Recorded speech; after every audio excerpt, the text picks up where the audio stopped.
Would you eat something that might kill you 3 times a day, every day, for years, in exchange for a silk dress, a room in the most beautiful palace on earth, and the knowledge that someone far more important than you is watching you chew? That is the job. The dress is linen, not silk. The room is small, and the person watching you chew is Cleopatra VII Philopator, the last pharaoh of Egypt, a woman who tested poisons on condemned prisoners the way a chef tests recipes, with attention, with notes, with refinements. Athens killed you slowly. Egypt offers a faster option. The palace at Alexandria occupies roughly a third of the city. It sits on the eastern harbor, facing the sea, a sprawling complex of marble colonnades, gardens, banquet halls, administrative offices, and private apartments that have been expanding for 250 years under Ptolemaic rule. The library is here. The museum is here. The lighthouse, one of the 7 wonders, is visible from the terrace. The population of Alexandria approaches 1 million people. It is the richest city on the Mediterranean. Grain ships depart daily for Rome. The harbor smells of salt water, pitch, fish, and something sweeter, the perfume workshops that line the commercial district, producing rose oil and spikenard and cinnamon extract for export across the known world.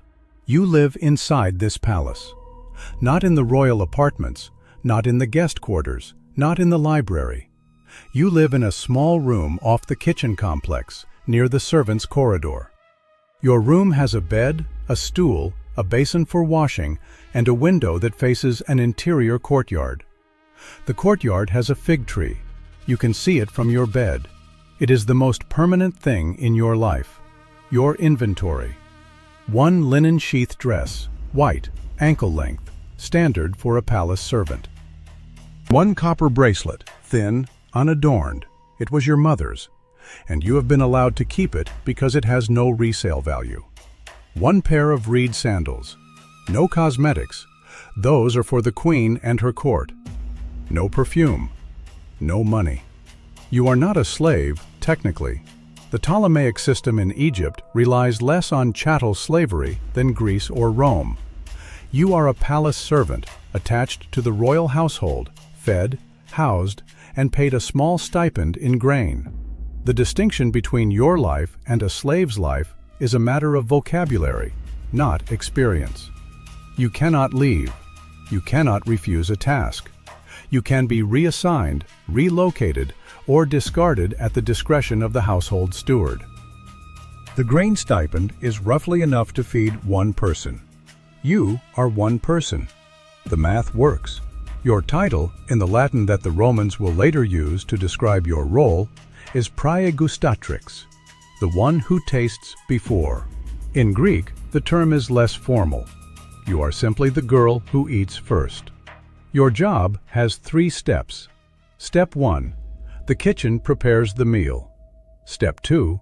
You eat a portion of every dish and drink a portion of every beverage. Step 3. You wait. The waiting time depends on the poison being guarded against.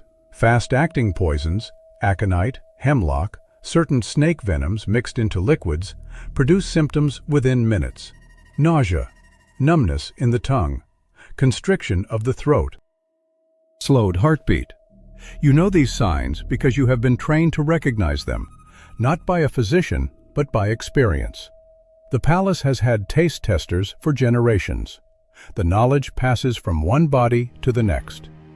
The woman who trained you was named Iris, a common Egyptian name, shared with one of Cleopatra's own handmaidens. Whether they are the same person is unclear. History does not track servants with the precision it tracks queens. Iris taught you to hold wine in your mouth for 3 full seconds before swallowing. She taught you that aconite numbs the tongue before it stops the heart. She taught you that hemlock smells faintly of mouse urine, a detail that seems absurd until the day it saves your life. She taught you to eat slowly in a profession where everyone wants you to eat fast, because the speed of your chewing is the distance between detection and death. Iris lasted 11 years in the job. She was reassigned to the textile workshop when her sense of taste dulled. Too many years of spiced food, too many cups of wine. The replacement for a praegustatrix with a failing palate is another praegustatrix with a fresh one. You were 15. Slow-acting poisons, arsenic compounds, certain plant extracts, lead salts, take hours or days. Against these, a taste tester is useless. Everyone in the palace knows this. The job exists anyway. It catches the obvious attempts. The subtle ones get through. That smell. Not lye this time. Not incense. Saffron. Roasted duck glazed with honey and pomegranate. Bread made from emmer wheat, fresh from the clay oven, cracked open so the steam escapes in a cloud that smells like the Nile Delta after rain. Figs, dates, grapes imported from the Fayum. Wine from the palace vineyard, mixed with water and spiced with cinnamon. Olive oil pressed in the palace workshop, green, peppery, thick enough to coat a spoon. The food in Cleopatra's palace is, by any historical measure, extraordinary. The Ptolemies are Greek by heritage, Egyptian by adoption, and decadent by tradition. Banquets in the palace have been described by ancient authors as spectacles of excess. Plutarch writes that Antony's cook kept 8 wild boars roasting at different stages, so that one would always be ready the moment the queen desired to eat. You eat this food every day, the best food in the Mediterranean, prepared by the best cooks in Alexandria, served on gold and silver plates that you will never own. You eat it standing, in the kitchen, quickly, under the eye of the steward, who watches not your pleasure, but your breathing. Here is the fork. The structure of your life is a series of choices that are not choices. You taste the wine. Nothing happens. This time, you taste the duck. Your tongue registers sweetness, fat, a hint of char from the glaze. No bitterness. Bitterness is the signal. Most plant-based poisons carry a bitter note that trained taste testers learn to detect. Aconite, derived from monkshood, is bitter. Hemlock has a mousy taste. Arsenic, in sufficient concentration, has a faint metallic tang.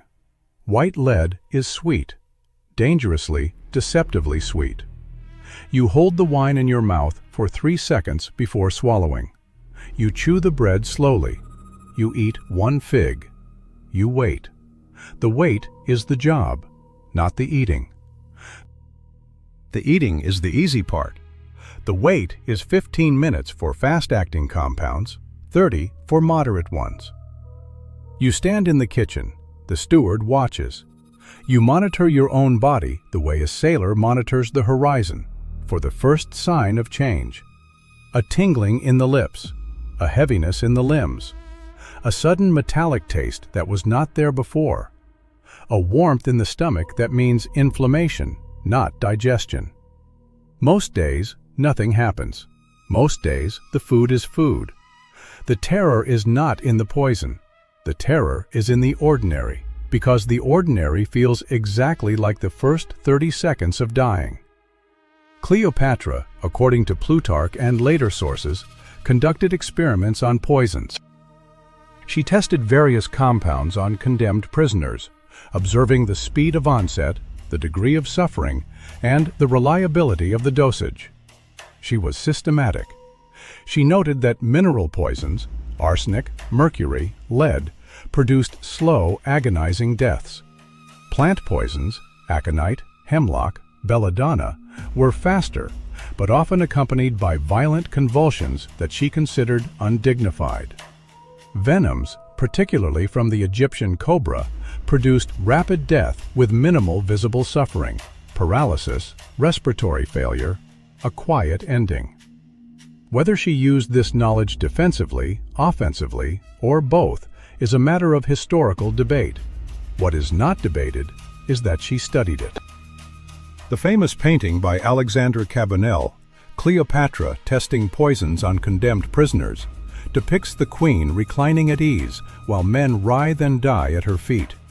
The painting is from 1887, The practice it depicts is from the 1st century BC. Pliny the Elder recorded a banquet story that has survived 2,000 years.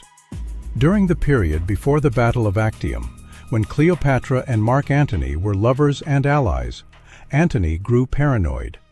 He believed Cleopatra might poison him if the political situation changed. He hired a praegustator, a food taster, and required every dish and every drink to be tested before he would touch it. Cleopatra found this amusing. At a banquet, she wore a garland of flowers on her head. As the evening progressed, she challenged Antony to pluck the petals from her garland, drop them into his wine, and drink to her honor. He agreed. He reached for his cup. Cleopatra stopped him. She called for a condemned prisoner. The prisoner drank the wine. The prisoner died. The petals had been dipped in poison. Cleopatra turned to Antony and said, according to Pliny, that if she had wanted to kill him, she could have done so at any moment, and no food taster in the world would have stopped her. The point was not the poison. The point was the demonstration. Trust me or don't. Either way, the cup is in your hand. You are the mechanism that stands between the queen and the cup. You are the human filter, and Cleopatra just proved at her own banquet, in front of her own lover, that the filter does not work. The flowers were on her head. They were not in the food. No taster would have caught them. The job you do, and the job that keeps you alive, that gives you the linen dress and the fig tree outside your window, is theater. It catches the amateur. It deters the opportunist. Against a mind like Cleopatra's, it is decoration. This is not a slow poison. This is not Athens, where repetition is the killer. This is a fork that opens every time you lift a spoon, and the only answer the fork offers is, nothing happened yet. You eat the duck. Nothing happens. You drink the wine. Nothing happens. You swallow the bread, the dates, the figs, the honey cake, and nothing happens. And the nothing is what you carry back to your room every night, lying on your bed, looking at the fig tree, running your tongue across the inside of your mouth, checking for numbness, checking for metal, checking for the taste that means today was the day the fork turned. The Ptolemaic dynasty poisoned itself for 3 centuries. Ptolemy IV likely poisoned his mother Berenice. His uncle Lysimachus was killed by poison. His brother Magus was scalded to death in his bath. Cleopatra's own father, Ptolemy XII, spent his reign fending off rivals who considered assassination a standard tool of succession. In this family, food was never just food. In this palace, the kitchen was never just a kitchen. The cook, the server, the steward, the taster, every hand that touches the plate is a potential weapon. You are the last hand. You are the one they watch die first. Across the Mediterranean, King Mithridates VI of Pontus took a different approach to the same problem. Instead of hiring taste testers, he ate small doses of every known poison daily, building immunity over decades. The practice, called Mithridatism, produced a compound called theriac, an antidote containing dozens of ingredients. Galen, the physician, later wrote about it extensively.